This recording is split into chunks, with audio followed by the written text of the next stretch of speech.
Hi అండి, welcome to YR kitchen and vlogs. నేను రేవతి. ఈ కూర చూసారా ఎంత కమ్మగా కనిపిస్తుందో. ఇది ఉల్లికాడలతోటి చేసిన కూర అండి.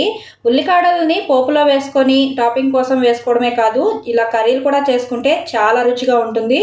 ఈ ఉల్లికాడలతోటి ఈ కర్రీ చపాతీలోకి చాలా బాగుంటుందండి.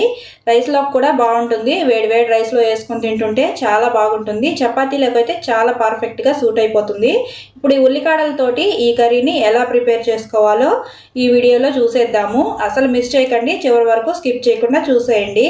ముందుగా స్టవ్ మీద ప్యాన్ పెట్టుకొని ఒక 2-3 స్పూన్లు ఆయిల్ వేసుకొని కాగిన తర్వాత పోపు కోసం ఆవాలు, జీలకర్ర, కొంచెం మినపప్పులు వేసుకొని 2 స్పూన్ల పచ్చిశనగపప్పు వేసుకొని వేగిన తర్వాత కట్ చేసుకున్న ఉల్లిపాయలని ఇందులో వేసుకొని వేయించుకోవాలి. ఈ ఉల్లిపాయలు అయితే ఉల్లికాడలకు వచ్చిన ఉల్లిపాయలేనండి. నేను ఎక్స్ట్రా ఉల్లిపాయలు ఏమీ తీసుకోలేదు. అవి కొంచెం పెద్దగా ఉన్నాయి కాబట్టి వాటిని 2 హాఫ్గా చేసేసి వేసేసుకున్నాను. మీకు ఒకవేళ ఈ ఉల్లిపాయలు సరిపోకపోతే నార్మల్గా మనం ఇంట్లో యూజ్ చేసుకుంటాం కదా పెద్ద ఉల్లిపాయలు, అవైనా ఒక 2 ఉల్లిపాయలు కట్ చేసుకొని వేసుకోవచ్చు. నాకు ఇవి ఉన్నాయి కాబట్టి వేసేసాను.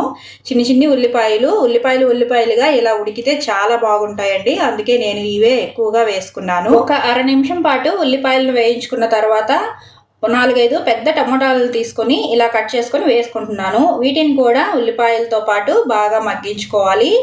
ఈ ఉల్లిపాయలు టమాటాలు బ్రౌన్ కలర్లో వచ్చేలాగా వేగనవసరం లేదు. ఇవి ఉడికితేనే బాగుంటాయి. ఉల్లిపాయలు ఉడికితే చాలా తీయగా మంచి టేస్ట్ వస్తుంది.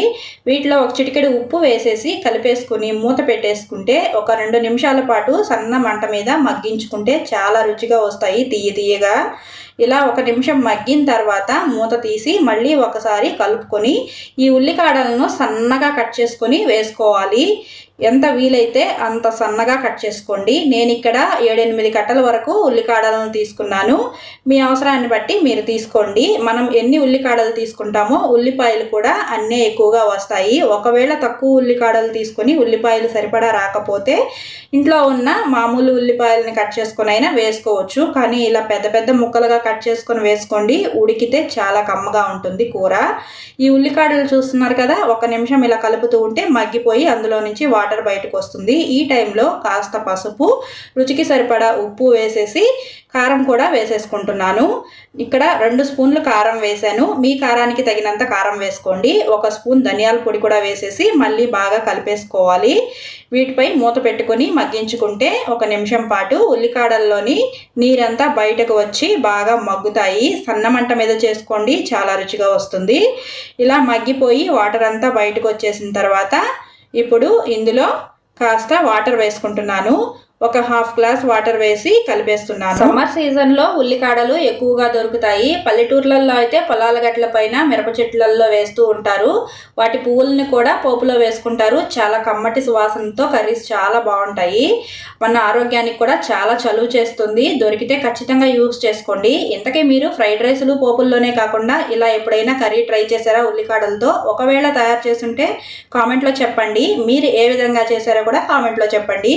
ఇలా మొత్తం కలిపేసుకొని మళ్ళీ ఒకసారి మూత పెట్టేసుకొని ఒక 2-3 నిమిషాల పాటు మీడియం ఫ్లేమ్లో ఉడికించుకుంటే ఇలా కరెక్ట్ కన్సిస్టెన్సీకి వచ్చేస్తుంది.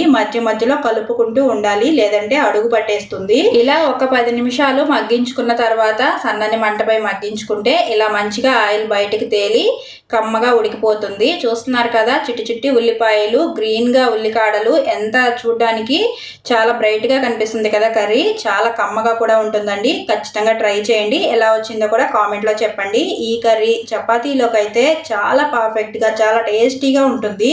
వేడివేడి అన్నంలో వేసుకుని తిన్నా కానీ చాలా బాగుంటుంది.